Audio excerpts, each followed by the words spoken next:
This is the Bates Bobcast, our weekly podcast where we take a look at the week that was in Bates athletics. My name is Aaron Morse, and this week we talked to a pair of Bobcat soccer players who scored their first career goals on Sunday. Plus, the field hockey and volleyball teams picked up NESCAC wins, and the men's golf team defended its CBB title. All that and more coming up on the Bates Bobcast.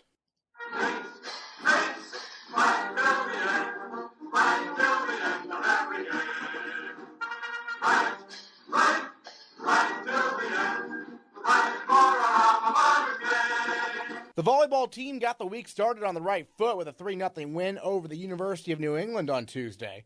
The Bobcats followed that up with their second NESCAC win of the season on Friday, a 3-0 victory at Hamilton. Although they fell at Williams on Saturday, Bates is very much in the hunt for another NESCAC tournament bid with 4 conference matches remaining. Speaking of NESCAC wins, the field hockey team got its second conference victory of the season with a 2-1 win over Connecticut College on Saturday. First-year Riley Burns scored the game-winning goal, and she is our female Bobcat of the week.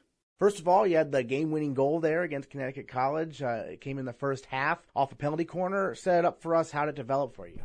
Emma Patterson passed out the ball to Shelby McCormick, who had a great stick stop, and sort of pushed the ball out for me, and I felt pressure on me from Connecticut College's defense, and so I just sort of chose to sweep the ball in, and it just found the back of the cage, and that was a great feeling for me and the entire team to be back on top and scoreboard, and it was just a great feeling for the team. Penalty corners are an interesting part of field hockey. What does it take from an offensive perspective to have a successful one to get that ball in the cage?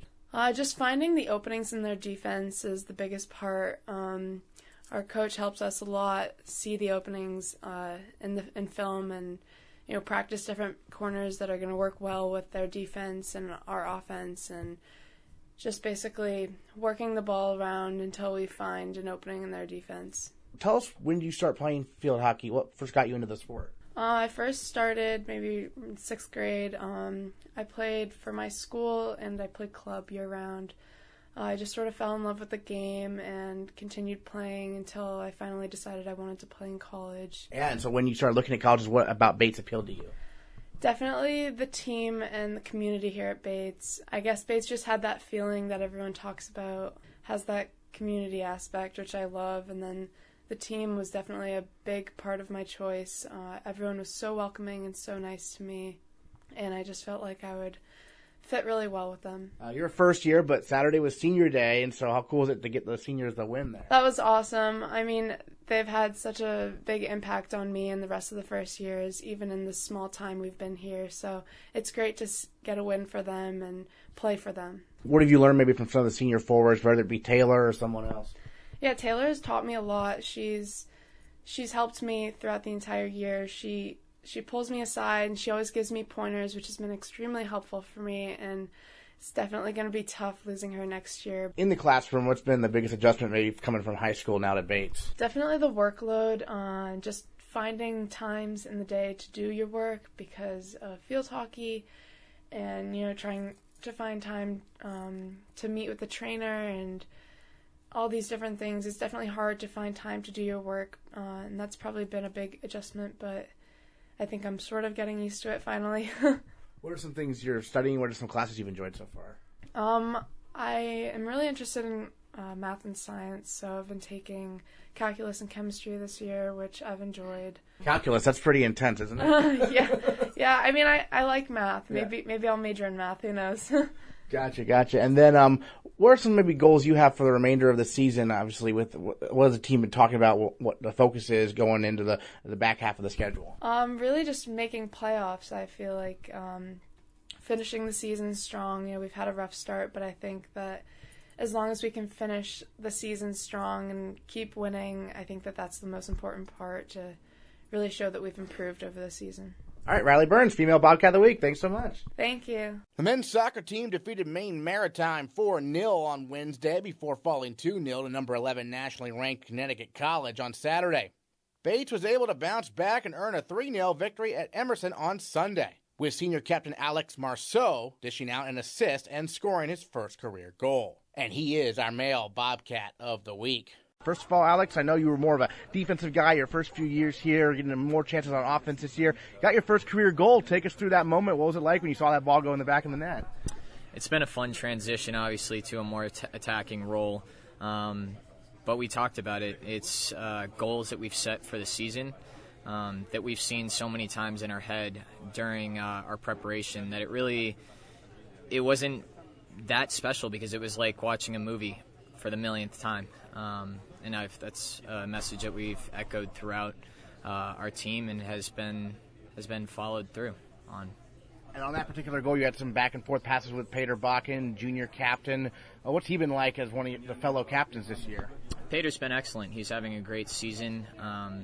But we both know that we're nothing without a loud bench and a loud rest of our team, a solid couple of goalies that have all gotten time. So it's really a team effort more than anything.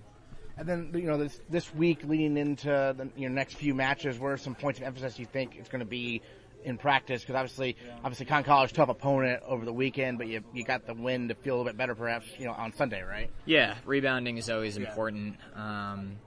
But yeah, we are expecting to win out. That's the mindset that we're carrying. We're confident that we can accomplish that. We have a good opponent this Wednesday in Thomas College, so that's our first priority. We're sticking with that next game mentality. But yeah, like I said, we expect to take 4 wins to the postseason. What's it like having your brother on the team, Blaze? It's excellent. I mean, you dream about that. We've been playing together since kindergarten in the backyard and before that, so it's really a dream come true for me. I love training with him day in and day out, seeing him transform not only as a player but as a man, and that's everything I could ask for as his older brother, and to really trust my other friends and my teammates to help raise him is a group of guys that I really put my faith in and trust. Yeah, I've seen him play. I mean, he's not that tall, but he's fierce in the defensive backfield, isn't he? Yeah, I'll take some credit there for smacking him around quite a bit when we were younger, but I hope it turned out for the best. Well, you mentioned, growing up playing with him. What first appealed to you to come to Bates, and did you kind of say, hey, you should come here too? Yeah, so I came to Bates for academic and just the general culture of the school before soccer, but it quickly became my identity at the school and something that I've never regretted for a second. But in terms of why I suggested to Blaze that he should follow in my footsteps, it's because this school has given me so much, and I really felt that I wouldn't want to change anything about my development as a person. If I could, I wouldn't want to go to any other school, and I'm really happy here, and I wanted to give that same development and joy that I've had at Bates to my younger brother. Awesome. What have you been studying while you've been here? So I'm an economics and Spanish double major and a math minor, and I've been busy this year with a couple of weeks on the road and thesis going on, so that's been intense, but my studies are wrapping up and I'm moving on, so it's been good. You've been able to obviously successfully balance, soccer commitments and academic commitments. What from your philosophies on that kind of, because it's always a challenge, right? Yeah, so with any NESCAC school, they prioritize academics so heavily. Yeah. But at the same time, if you've made it to your senior year, you obviously really care about the sport, and you really want the best for your team. So at times this season, I found it hard to transition, and this is my 4th year doing this, so if it's still hard for me, I can only imagine what it's like as a freshman. But to be able to transition back from you're a full-time soccer player, because that's realistically what it feels like, to, oh no, you're an elite student at one of the top institutions in the country. It's a very hard dynamic, and it takes a long time to master, and clearly I haven't still done that, but so it's a challenge, but it makes the best out of any player. You guys obviously a new head coach this year. What's that been like having a new head coach for your senior season? Tyler has been very accepting of the fact that we've spent a lot of our time at this school building a certain culture, and he's adapted himself very well to that, and if anything, facilitated an environment in which we can build on that, and in which the younger guys can not feel like they're being stepped on, or that they have their own opportunity to build a culture as they see fit. All right, Aleks Marceau, Male Bobcat of the Week. Thanks so much. Thank you very much, Aaron. The women's tennis team took on Division II Merrimack College on Friday at the Wallach Tennis Center and prevailed 5-2 over the Warriors. The number 1 doubles team of first-year Anna Rozin and sophomore Hannah Sweeney won their match in a tiebreaker. Then Sweeney won in straight sets at number 1 singles, and Rozin won in straight sets at number 2 singles. Anna Rozin and Hannah Sweeney with us here on the Bobcast. A nice win over a Division II opponent there over the weekend, Merrimack at Wallach. What was the match like for you, Hannah, in terms of bringing an opponent from Division II into Lewiston and beating them? Yeah, it was a really good match. The team played really well overall. It's always an awesome opportunity to get extra matches in the fall, whether they be out of conference or in conference.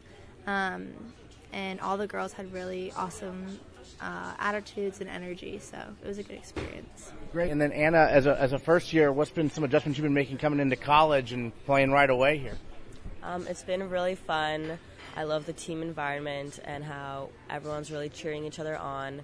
It's really different than tennis back home because here you're playing not just for yourself, but you're playing for Bates. So it's been a really great experience so far, and I'm looking forward to the spring season. So growing up in Toronto, when did you start playing tennis? I started playing tennis when I was really young, so probably around 9 or 10. What got you into it? Just all my friends around me were playing tennis, and we all decided to try it out together, and then it ended up working out for all of us. At what point did you start to think, I can play this in college? I think when I was around in high school, I thought that I wanted to continue playing tennis. And since tennis isn't that big of a deal in Canada for college, I knew I wanted to come to the States and play college tennis here. Great. What about Bates appealed to you?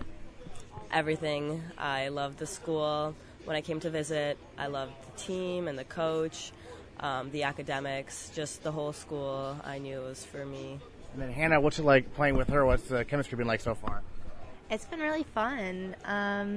She's an awesome freshman. I think our personalities mesh really well on the court, and we're really good at, staying optimistic throughout the, no matter if we're up or down. And yeah, it's been an awesome energy so far. Do you have a lot of doubles experience coming in? No, so I didn't have that much doubles experience coming in. It was mostly singles, so coming here I was a little bit nervous about doubles. But having a partner like Hannah has been really great so far, and it's really fun because we pump each other up on court and we motivate each other to keep working hard and playing well on the court. Great. It was a tight match for the doubles point, right? Any moment stand out to you from last weekend? There was definitely a shift in the doubles match for us. I don't know if I can necessarily pinpoint the exact point, but I definitely felt like towards the end, we knew that we were capable of winning. We just had to get over that hump and, figure it out. And we finally kind of did, and we held and we broke and we got more of a rhythm going, and really fun. Great. Obviously, the fall season, there's some people starting abroad, I know, but now you have a winter and then you have the spring up again. So what are you maybe telling some of the first years perhaps about what you got to do over the winter to, stay focused and get ready for spring? Yeah, as a team, we're very good at, staying on top of our training, and, we really emphasize, fitness in the off season, and just making it more of an investment season, if anything. So I've definitely explained some of that to the freshmen, and we definitely hold each other accountable in the off season as well. And it's fun to still get together and hit and play, and you want to still be with your friends on the team. So we look forward to still training, even when we're not technically in season. Great. Anna, I'm curious, had you ever been to Maine before you came to Bates? No, so this was my first time in Maine when I visited Bates. Thought it was beautiful. I love the nature and everything around it. What's head coach Paul Gastingay like? Coach is amazing. He really motivates me and the team to work really hard every time we're on practice. When we come to practice, everyone's in the zone. We try to forget about everything else going on. Coach is really great on court. When we're playing matches, he really helps tactically and mentally for what to do. So I'm really excited to see where the next 4 years take us. Excellent. What's that dynamic like with Coach, working with you even during matches kind of, right? But when there's a little bit of a break perhaps? For me personally, I think most of the girls would agree with this.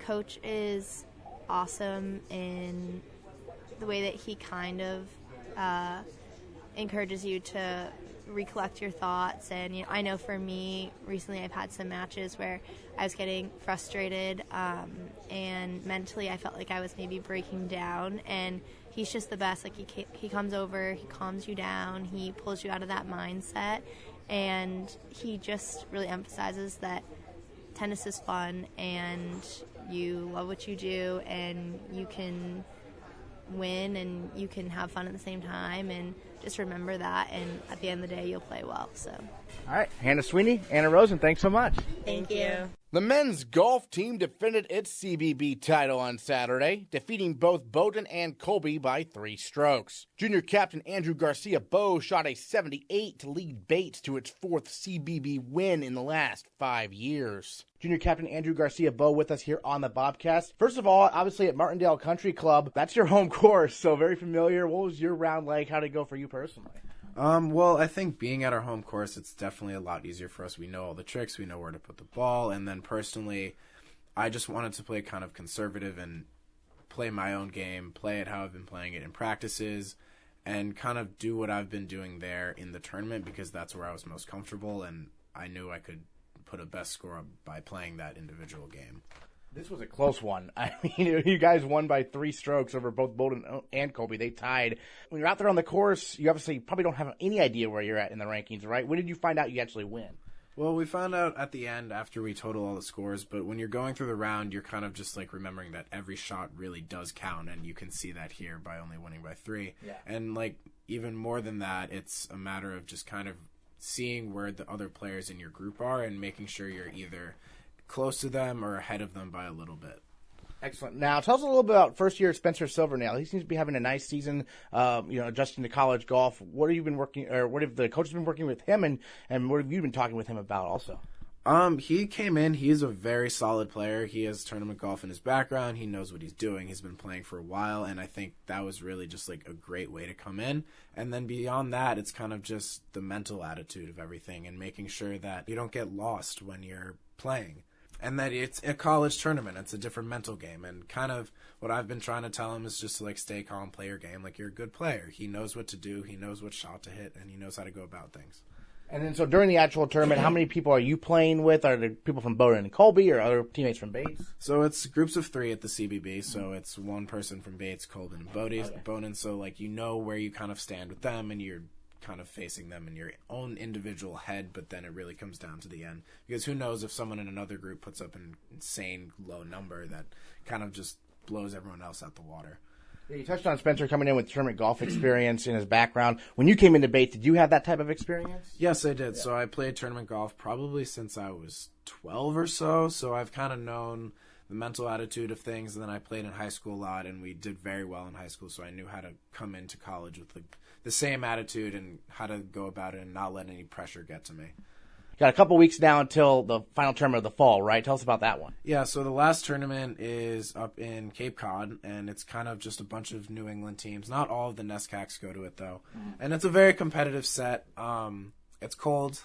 It's late into the fall. It's near the water. It can be kind of dicey to plan, but it's always a good time. It's a beautiful course. So now it's just kind of practicing as much as we can, getting ready for that, and whichever players are going to that will put their best foot forward, hopefully. I was going to say, you guys probably, had perfect conditions for this CBB? Was it really nice out there? It was gorgeous during the day, but it started to get cold and windy as the day progressed, which kind of was annoying, but again, knowing the course, we were able to adapt to it. I'm always interested with golf because, you're responsible for scoring your own round and everything and assessing yourself, right, penalties if that ever happens, right? How much are you, looking to the other guys, making sure they're, doing everything on the up and up? Well, what happens in tournament golf is we all swap scorecards, so we're not writing our own score on our own card. Okay. So if that was the case, someone could just put down something and we wouldn't really know. Right.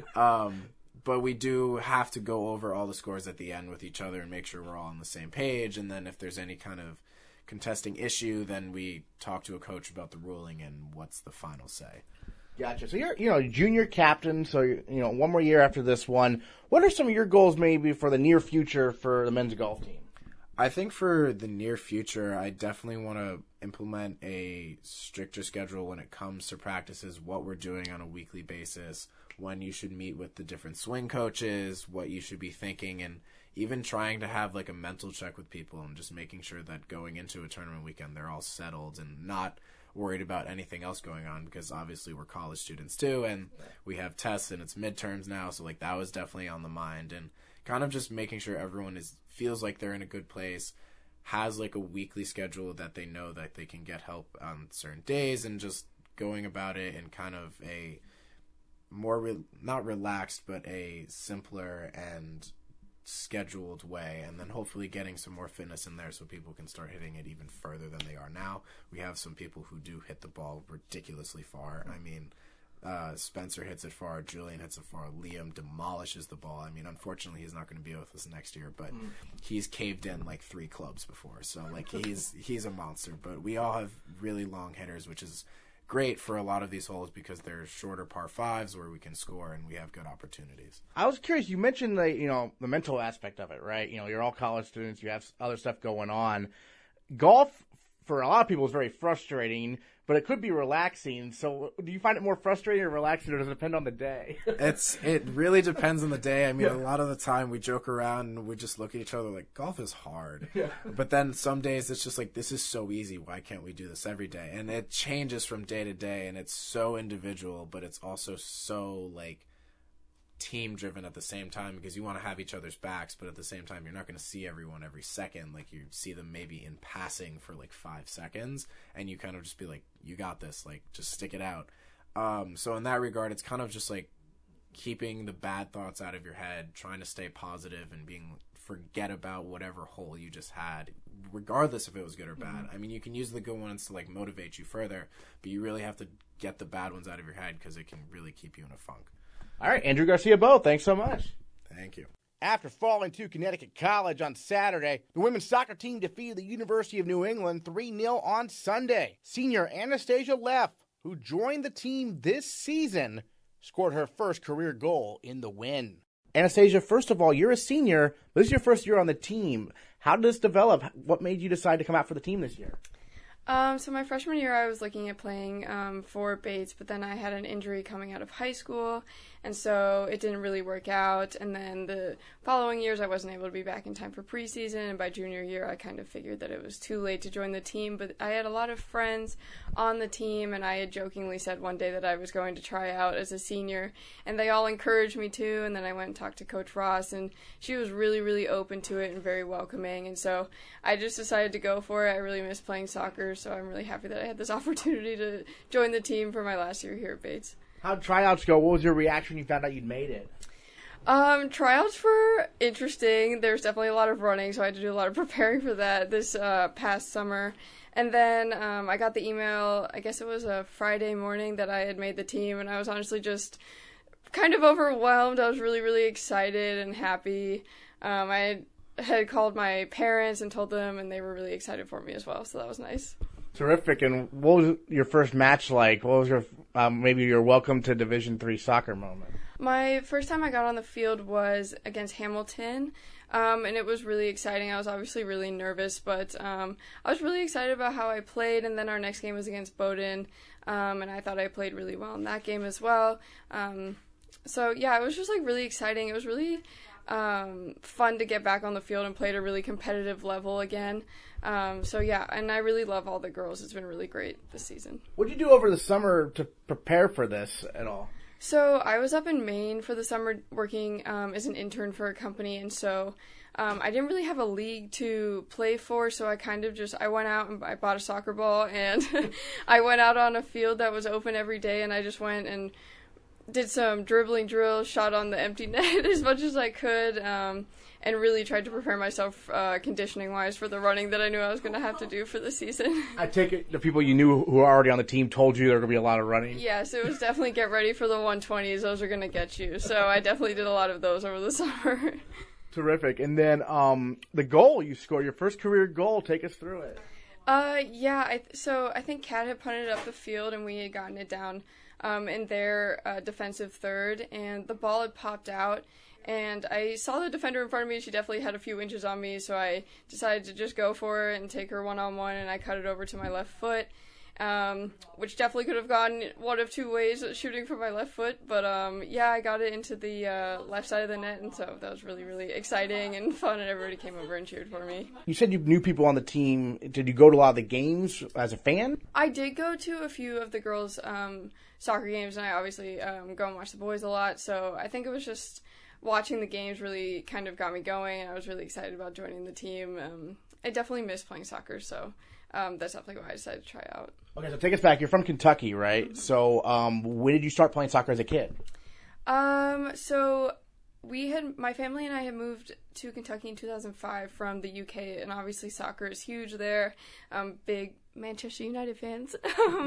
And so we moved to Kentucky, and girls soccer started to kind of develop there, and I joined a boys rec team when I think I was 8, and then I transitioned into club soccer for girls, and then I played in high school. I didn't play my senior year because of an injury, so I was 4 years out by the time I got to Bates playing.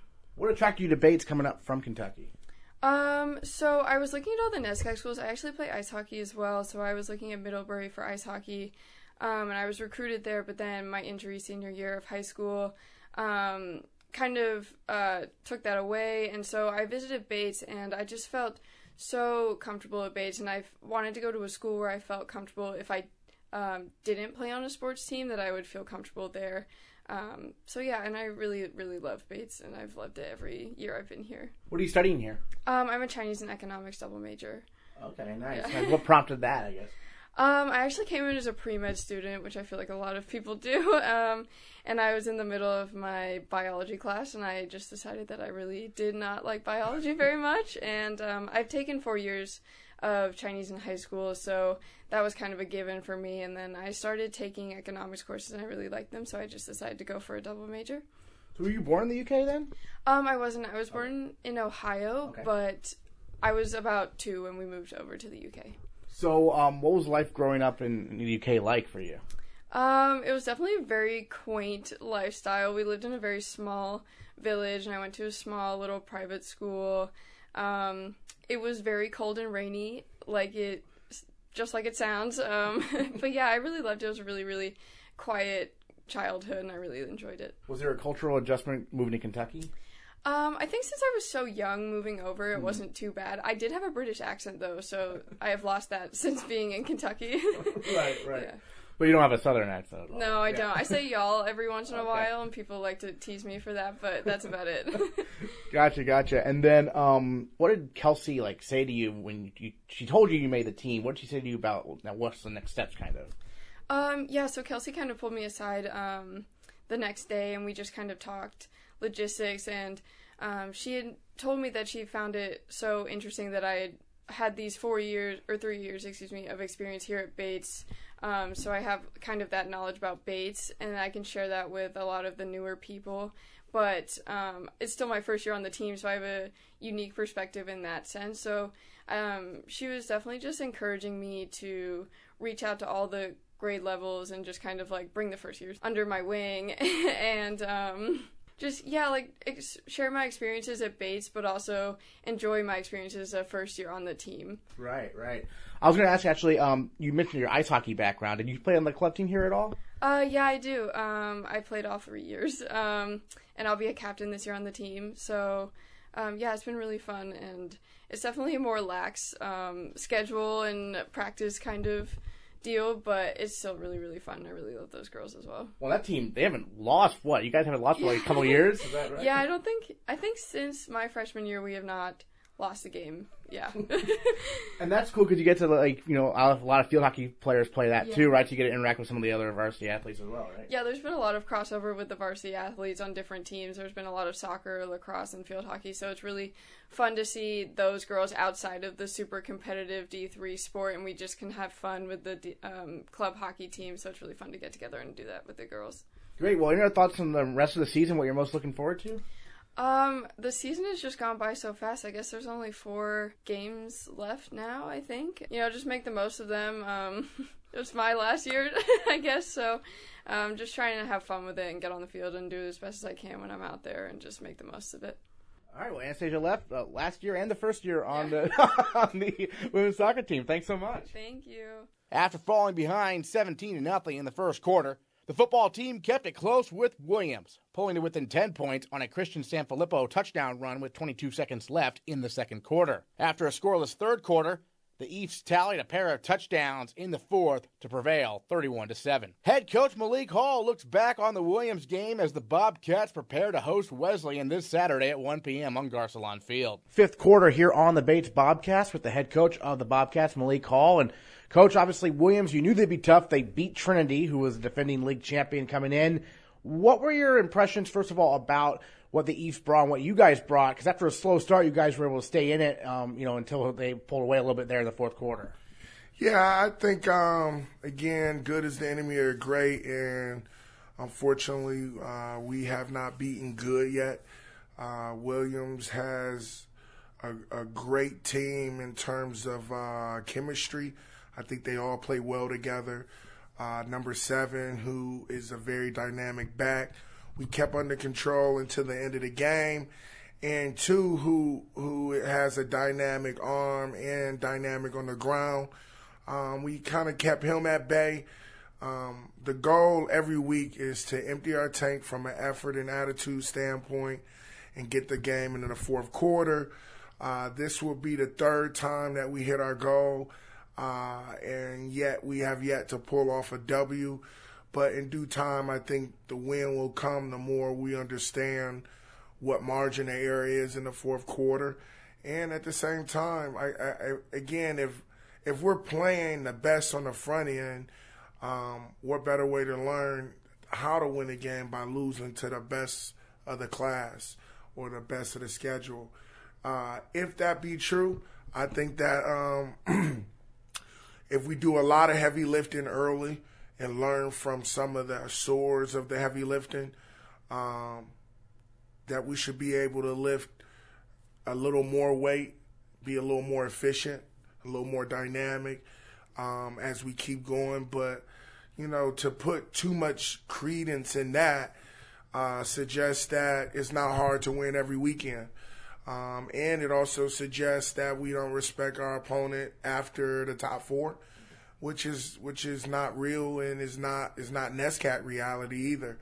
I think we're in one of the best Division III leagues in the country, and week in and week out, you got to strap it up and you got to be willing to play 4 quarters and be able to make some plays in the fourth.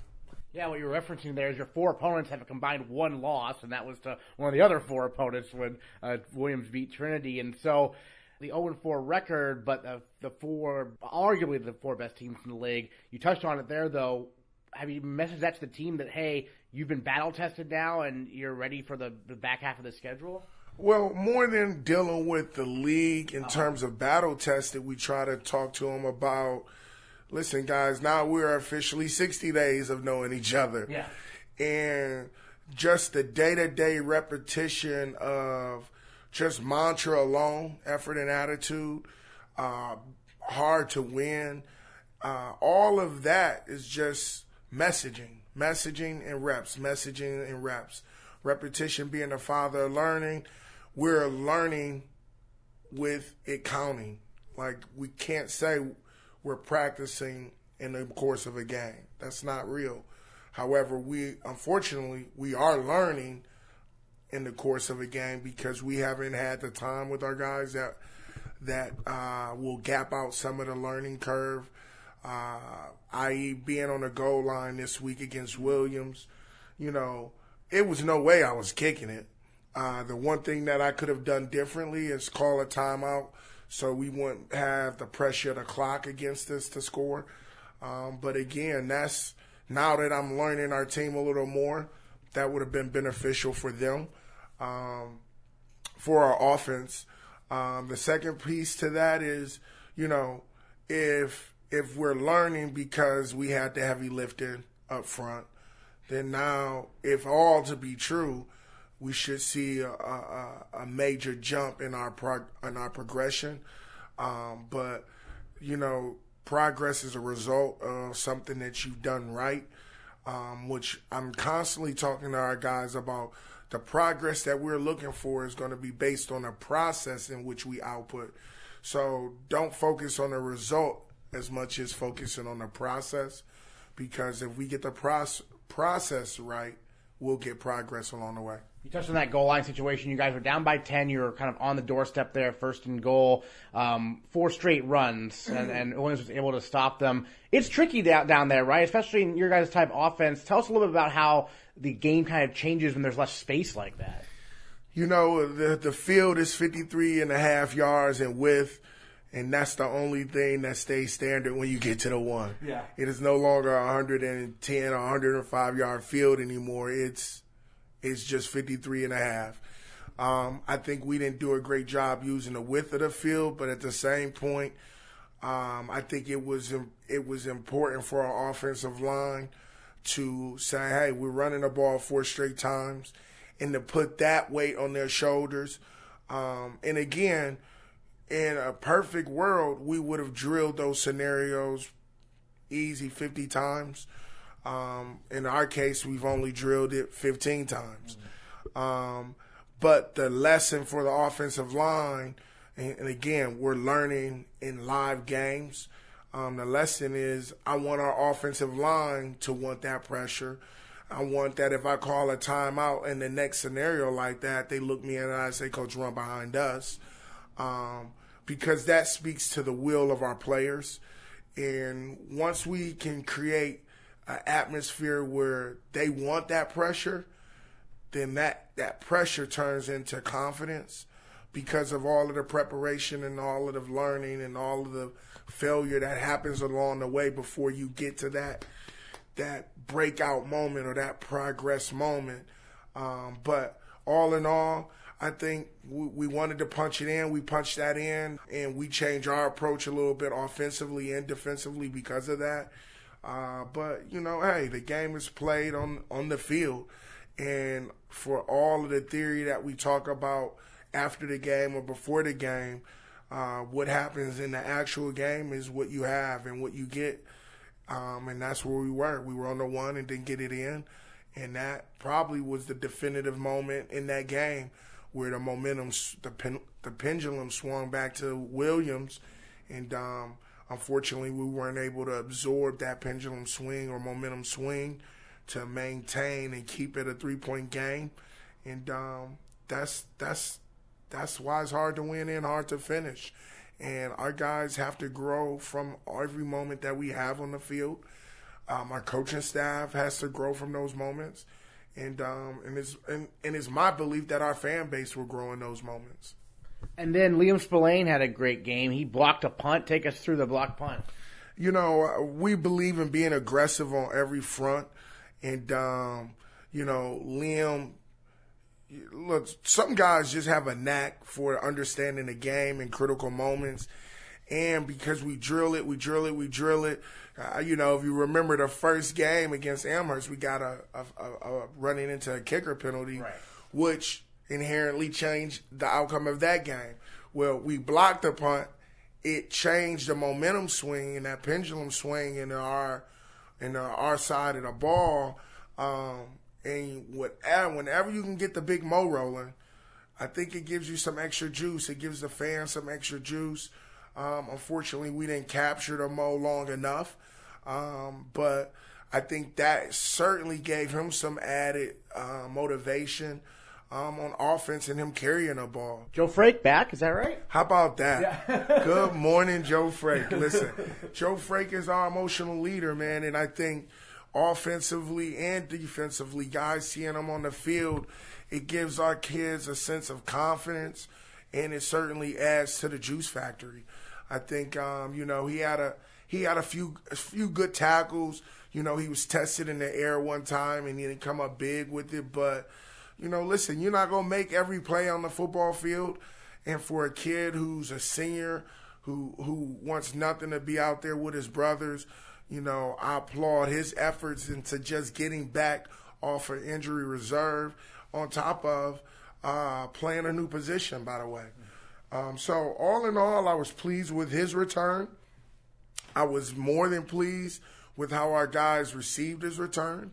And I think he and our Bobcat posse are looking forward to him being in the rotation in the lineup as we continue to go. back to Bates. The game obviously was the most important thing on your mind, but you interacted with all the alums, I'm sure. So what was that experience like at your first homecoming?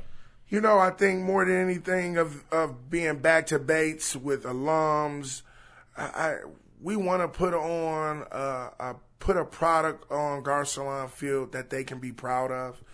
But there's the ultimate gift that we can give them in back to Bates weekend is a win.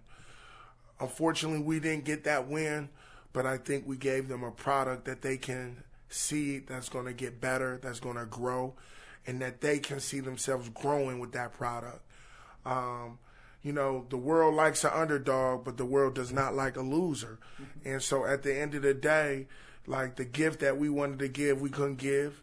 But it's our hopes that they walked away knowing that gift will be unwrapped soon. And that is our hopes that they are here to see it unwrapped as we get our first W this year. And there's no better way to get the first W than in front of your home crowd.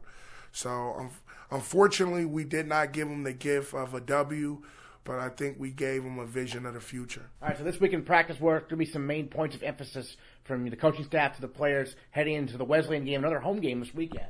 Yeah, I mean, the goals are still the same. Let's empty the tank and play with great effort and great attitude. Let's get the game in the fourth quarter. And let's see who can win the game in the fourth quarter. In order for us to do that, we have to work on our situational football a little bit more. So obviously we'll go through a goal line in a backed up scenario this week in practice. So if we are in that situation a week from today, hey, we can say we've added some more detail and some more reps to it. But in good fashion, it will be a scenario that we weren't able to go through. That we didn't have time to overwrap or rep the entirety of it all. And we just got to figure it out on the fly. But all in all, I think the goals stay the same. The motivation stays the same. I think we just add a little more fuel in our tank because it's hard to win, but it's also hard to lose when you have a desire to win. And I certainly think our fan base, our team, and our campus needs a win for morale, needs a win for just to make a statement for the new era, and more than anything for our seniors because they deserve it more than anyone. Malik Hall, thanks so much. Thanks for having me, and once again, it's a great day to be a Bobcat. Next time on the Bates Bobcast, we'll recap the football team's showdown with the Cardinals and look back at another big road weekend in the NESCAC for the volleyball squad. Plus, the cross-country teams return to action with the nationally ranked women's team traveling to Brunswick and to the pre-nationals meet in Wisconsin. All that and more next time on the Bates Bobcast.